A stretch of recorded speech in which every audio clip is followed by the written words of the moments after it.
இரவு நேர தூக்கம் வராமல் இருந்துட்டு இருக்கும். சில நேரங்களில் மருந்து மாத்திரையை ஜாஸ்தியாக சாப்பிடக்கூடாது. ரொம்ப கவனமாக இருக்கணும். இந்த ஸ்டீராய்டு அதே சமயத்தில் பார்த்துட்டிங்கன்னா, நான் வந்து பாடி பில்டிங் பண்ணுறேன். அதே சமயத்தில் நான் வந்து என்னுடைய உடம்புக்காக இதை வந்து இந்த மாத்திரையை சொல்லியிருக்காங்க.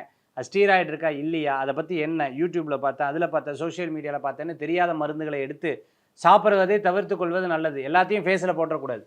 இந்த மாதிரி விஷயங்களில் கவனம் என்பது தேவை. யூடியூபராக இருந்துட்டு இருக்கவங்க, சோஷியல் மீடியாவில் இருந்துட்டு இருக்கிறவங்களுக்கு, இன்ஃப்ளூயன்சராக இருந்துட்டு இருக்கிறவங்களுக்கு அருமையான வாய்ப்புகள் தேடி வரக்கூடிய ஒரு காலங்களாக இருக்கும். வண்டி வாகனத்தில் போகும்போது மற்றவர்களை எதிர்த்து கொள்ளக்கூடாது. முறைச்சிங்கன்னா பின்னாடியே வந்து நிறுத்தி சண்டை போடுவாங்க. அதில் ரொம்ப கவனம் என்பது தேவை. அதே மாதிரி பாஸ்போர்ட், விசா, டாக்குமெண்ட் விஷயமெல்லாம் கவனமாக வச்சுக்கணும். வண்டியில் நம்ம அந்த ஆர்சி புக்கெல்லாம் கவனமாக வச்சுக்கணும். அதை வாங்கிட்டு வந்து போலீஸ்காரர்கிட்ட சண்டை போடக்கூடாது. சார் என்ன சார், எனக்கு அவரை தெரியும், இவர் தெரியும், எங்கள் ஃபோன் பண்ணி பார்க்கலாம் அப்படிங்கிறாரு. அப்போ அந்த விஷயத்தில் கவனம் என்பது தேவை. சட்டத்தை மதித்து நடந்தீங்கன்னா எந்த விதமான பிரச்சனையும் கிடையாது.